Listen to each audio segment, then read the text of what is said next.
Blazer Halo. Wanda. Wiriwe. Wiriwe. Nitwa Iradukunda Samuel. Nari nyobeje ibihumbi 10 kuri konte yanyu. Nagira ngo muyansubize rwose muvandi. Kunayo bonus.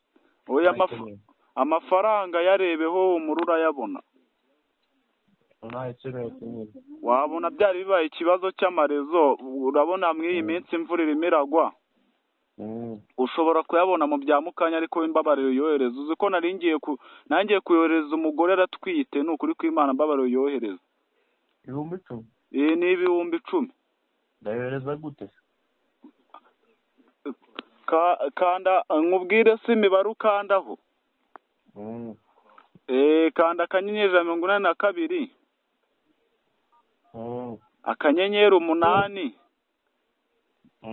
Akanyenyeri 1. Akanyenyeri. Asubire nyoko. Karya agashino ka nyoko. Imihango ya nyoko. Imihango ya nyoka. Urakakoza ubugari mu mihango ya nyoko wakarya agatuba kawe. Ariko reka nkoze wakire.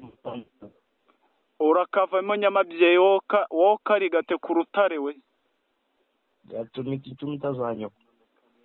Uragakorera impanuka mu gihe cy'ihunga.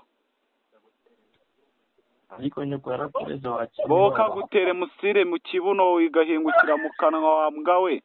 Nubundi nawe nayo ba wifitiye jye ubibwira abantu yuko nayo wifite hakiri kare. Jye uvuga ko nta mafaranga wifitiye. Ahubwo se nkugurira agafanta. Yagurira nyoko niwe ufite bwaki. Nyoko se we nayagira ko kivuga nk'icya ukubona uko uvuga nk'amashini gani wagira ngo ratatatata wambwa we. Nyoko akubya indaka nyoko akubya agashino ka. Agashino ka nyoko nyoka arakagira, uzagenda umurunguru karakagira. Cyangwa izo ndaya muri kumwe nazo zose zigira agashino nushaka uzibwire zikuremo zikwereke. Blazer Wanda.